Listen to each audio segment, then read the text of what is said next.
Arsenal vs Aston Villa result, highlights and analysis as Jesus and Martinelli keep Gunners on top. Arsenal ensured they stayed top of the Premier League table and kept their perfect start to the season intact with a dominant 2-1 win over Aston Villa. Gabriel Jesus and Gabriel Martinelli were the heroes of the hour once again to make it 5 wins from 5 for Mikel Arteta's side, who sit 2 points clear of Manchester City at the top of the standings. Arsenal's delight only made Steven Gerrard's misery worse as they recorded a third consecutive defeat, and 1 win in 5 leaves them 19th with few positives to take in the visit of City up next. The Gunners had 60% possession and 22 shots to Villa's 4 in a commanding performance that only looked under threat when the visitors equalised in the 74th minute as substitute Douglas Luiz scored directly from a corner.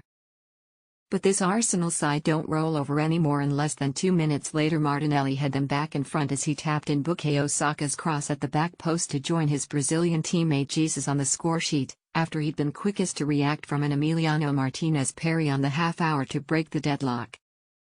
The Gunners came from behind against Fulham last week to clinch a 2-1 win, and tonight were at risk of their hard work going to waste as Luiz grabbed an undeserved equaliser in freak circumstances with 16 minutes to go.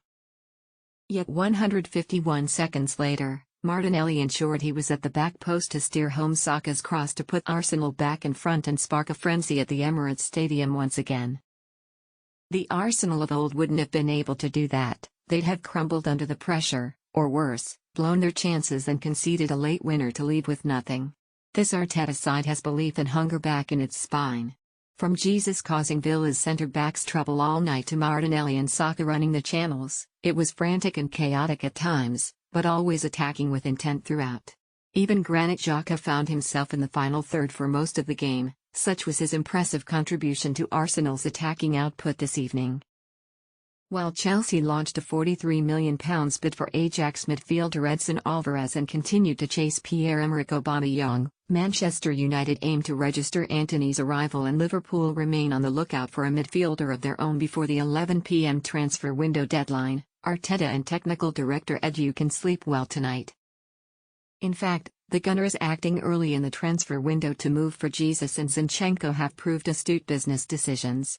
While Zinchenko didn't feature against Villa due to injury, he's been a breath of fresh air so far this season. As for Jesus, he bagged his 3rd goal of the season, a typical poacher's finish as he was quickest to react to Martinez's error from Martinelli's deflected cross.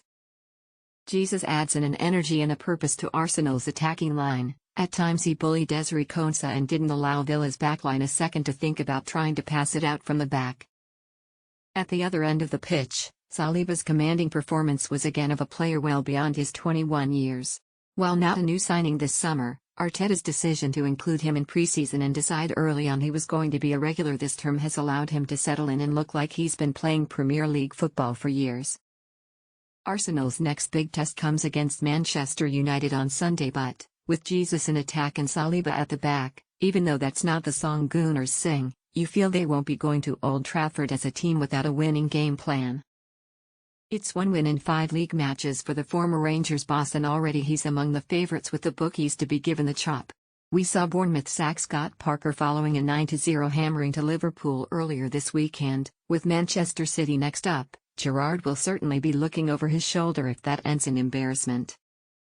We're 5 games in and he seems to be trying to work out his best 11 in either a 4-3-3 or a narrow 4-1-2-1-2.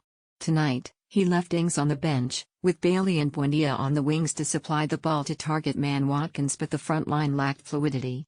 Matty Cash looked the most lively at times down the wing, but even his deliveries into the box offered little danger. It didn't look much prettier at the back. Gerrard continues to look for his ideal defensive partnership, and it can't be helping with the goals they're shipping in. Post-match he said his side need to get back to basics and admitted if he wasn't concerned about his future you'd look at him as though he was from agate back to basics. Gerrard will need to get his team in order sharpish or he could find himself in different job.